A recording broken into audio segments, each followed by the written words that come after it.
Deep inside the federal bureaucracy, a mysterious team has been quietly working for months. They're known only by a four-letter acronym, and one member's curious nickname has become legendary in Washington circles. And what they just uncovered makes previous government waste scandals look like accounting errors. And the numbers are so staggering, the evidence so damning, that 3 senior officials have already resigned. And tonight, for the first time, we're taking you inside their investigation. And what you're about to learn will change everything you thought you knew about government spending. And just as Doge and their team is transforming government waste into efficiency, Patriot Switch is transforming American households with essential products made right here at home. Like these government watchdogs exposing corruption, we're exposing the truth about overseas manufacturing. No more questionable chemicals from foreign factories. No more supporting companies that put profits over American workers. So join the revolution in American-made household essentials by visiting patriotswitchnn.com. You'll find it linked below this video when you tap more. And you can register for exclusive access. Now remember, space is limited, and like government waste, once it's gone, it's gone. Now let's jump into this. Here's President Trump on Meet the Press discussing Doge. Those who believe Elon Musk's What do you say to those who believe Elon Musk's chainsaw approach has jeopardized the safety and security of Americans? Well, he found $160 billion worth of fraud, waste, and abuse. I mean, I think he's done an amazing job. I think his people have done an incredible job. They're brilliant people. They know the computer. I actually asked him, what's their big trait? He said they're unbelievable at computers. In other words, you can't fake them out because these people are, in many cases, crooks. But it was fraud, waste, and abuse. They found, your question should be asked a different way. Were certain things found? Yes. How much? $160 billion. Think of what $160 billion is. He found $160. He said he'd find $2 trillion. Well, we're not finished yet. Mm-hmm. We're not finished yet. Do you think the work continues even though he's leaving? He said sure. He's leaving behind some very brilliant people. They were on television last night. They're super high IQ people. I like high IQ people. The Democrats don't have many of them. What do you say to those? Let's go into that meeting. Doge revealed the Treasury was spending upwards of $5 trillion a year without a budget code. There was, sorry. So actually, a lot of great work at the Treasury this week. One of the crazy things with regards to the Treasury is that when a payment is made, and the computers at the Treasury actually pay about $5 trillion per year, like crazy amounts, there was formerly not a budget code on there. So if a payment was made, you didn't know actually what it was for. It could have been for anything. Yeah. There was a $4 billion COVID fund in the Department of Education, and there was no receipts required, so people could just draw down on it. And when people looked into it, this wasn't us, this was before us, they found that money was being used to rent out Caesar's Palace for parties, rent out stadiums, et cetera. And so the one change that Doge made with the Department of Education is we had the simple requirement that if you draw down money, you must first upload a receipt. That was the only change that was made. You must upload your receipt. And upon doing so, yes, nobody drew down any money anymore. Yes, but we didn't say that we'd check the receipt. You could send a fake receipt. You could send a picture of your dog. Anything. Anything.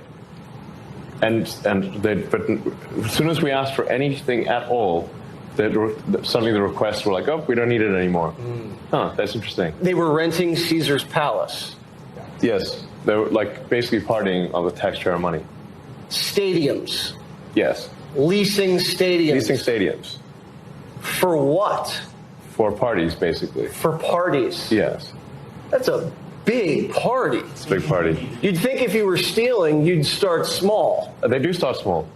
But then what happens is over the years, so generally the fraud starts out small and they try to hide it. But then year after year, if nobody stops the fraud, it gets more and more brazen. And every year it gets bigger until they're literally renting out stadiums. Like what's $1 million to rent out a stadium? Fraud in flagrante delicto, okay? Elon, though, is stepping back from Doge. He promises that Doge will be permanent instead of wrapping up in July. Here's some info on that. Billed as a Elon Musk is stepping back from Doge, even as he promises Doge will become a permanent fixture in Washington, a permanent drain on our ruling swamp. Last week, Elon gave what media billed as a wrap-up of Doge's work at a cabinet meeting, sporting two hats, saying he will spend more time on Tesla and, of course, going to Mars. Afterwards, he sat down with Axios for what the Washington Post framed as a, quote, exit interview. It was anything but. In fact, Elon said Doge would be permanent instead of wrapping up on July 4th as originally intended. He called Doge, quote, a way of life like Buddhism, adding, is Buddha needed for Buddhism? Moreover, this is what Elon does. In his companies, Elon is very hands-on setting it up. Then he leaves it to capable people and only parachutes in if there is a major problem to troubleshoot. This is what he does with Tesla, with SpaceX, with X, if you recall the kitchen sink. This is why Elon can run a half-dozen major companies worth several hundreds of billions and still find time to go to MMA fights and repopulate the Earth. Having said it, Elon admitted Doge has not been, quote, as effective as I like. Namely, by his count, Doge has found $160 billion in spending when he had hoped for $1 trillion plus. A big part of that, of course, has been resistance from inside government, above all by Congress.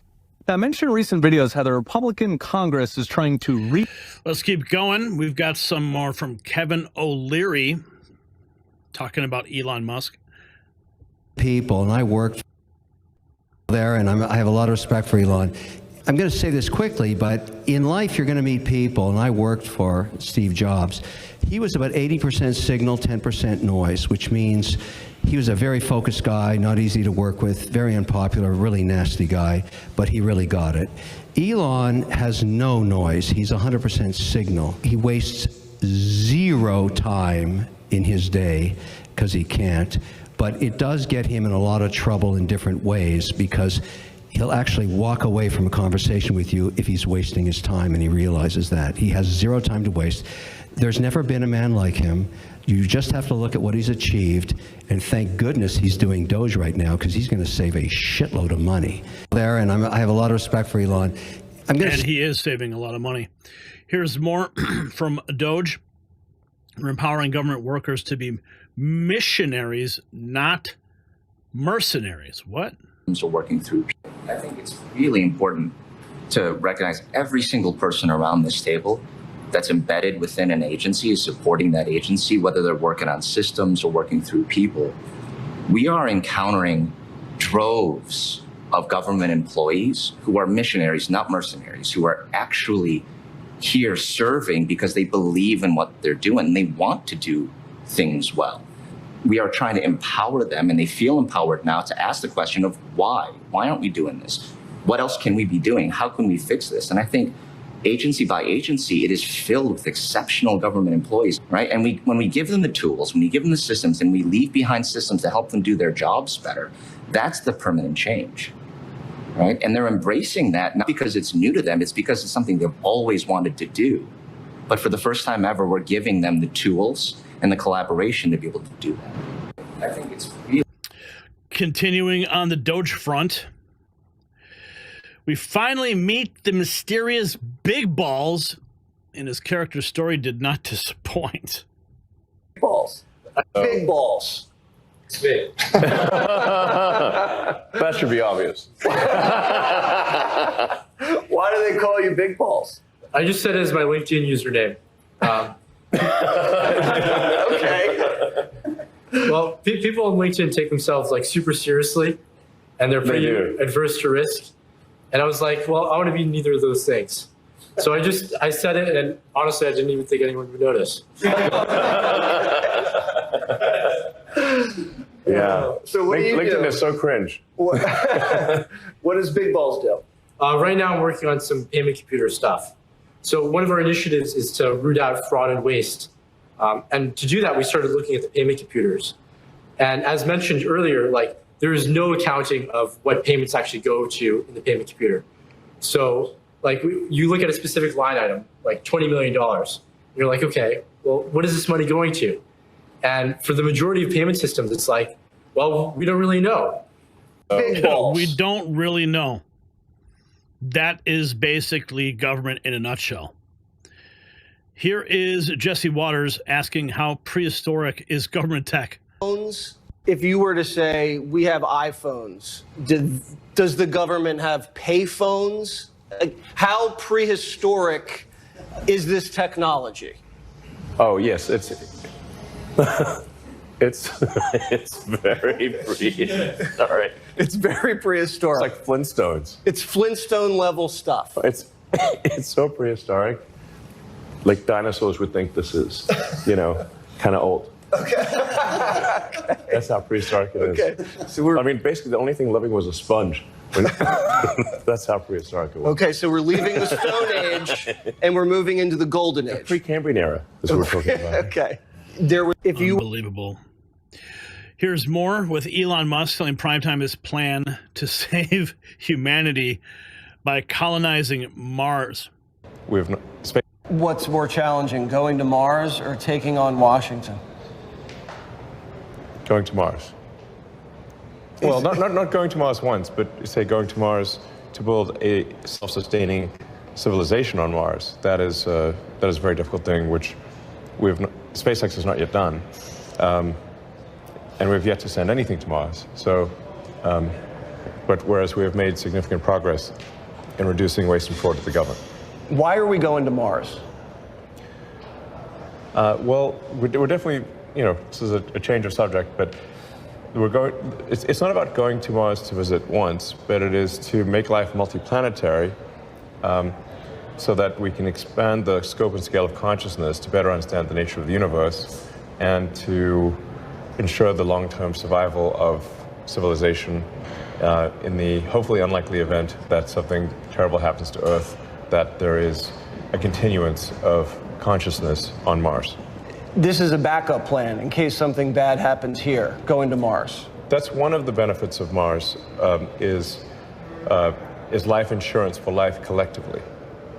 So eventually, all life on Earth will be destroyed by the sun. The sun is gradually expanding, and so we do, at some point, need to be a multi-planet civilization because Earth will be incinerated. I'm hearing this for the first time. No one's ever told me the sun is going to burn That's not a Earth. disputed fact. I'm not disagreeing with it. Yeah. I'm just saying I didn't know this was our destiny, to get roasted by the sun.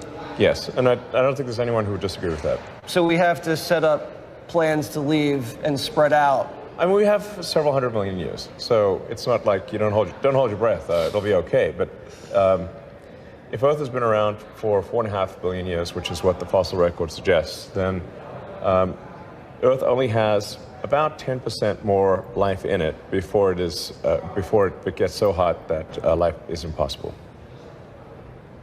Okay, so we've got that to look forward to, apparently.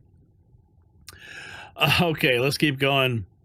Here's more from that internal meeting at Doge, and it's an inside like the caves of bureaucracy. Been helping out with retirement. We heard about a cave. We had federal workers working in a cave.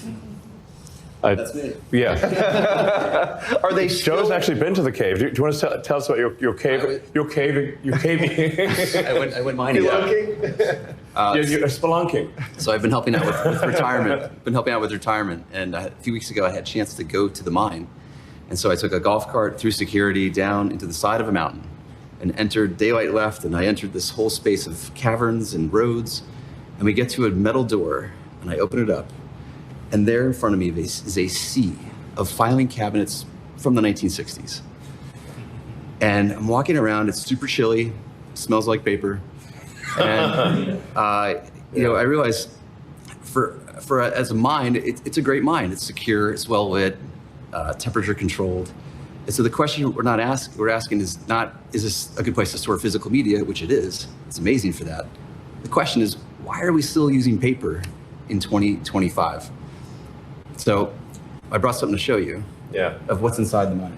And normally, the normal process for retirement can be over 6 months. So once you file your retirement papers, that's why it takes 6 months. What is that? So these are replica case folders that people use to retire from the government.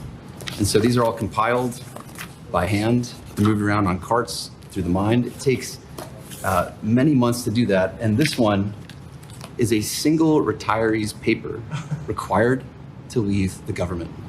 If somebody wants to retire, they can't because it takes 6 months to compile the paper and carry the paper into a mine where it is stored. And also, all the calculations are done by hand. Everything has to in be 2025. reconciled, adjudicated. This is thicker than the Lord of the Rings trilogy. Yeah. And if I had to process this, I would rather do my taxes in the dark than have to go through this. Yeah. And so what we're doing is we're bringing this process online with modern software. And I'm excited to share that as of tonight, we have 25 retirees going through an entirely online retirement process in the government for the very first time. It sounds so simple. Yes, and it's great collaboration with retirement services inside OPM. So this has always been their dream, and we're just here to help accelerate it. That's a pretty fat stack. Was that Kissinger's? Oh no, the record is almost several shopping carts. There's a whole pallet for one retiree with 27 boxes of paper on it. For one guy. That's the record. I've seen it with my own eyes. Yeah, I mean, it's certainly, and it also frees up people, because we shouldn't have over 1,000 people carrying paper into a mine. That is not a good use of people's lives. So there are many other things that they could do that would be far more productive than carrying paper into a mine. Oh my God. Well, at least that's getting solved. Thank God for Doge, man. Sincerely. Thank God for Doge. So the Doge team's discoveries aren't just about numbers on a spreadsheet. They're about decades of systematic plunder of American taxpayers.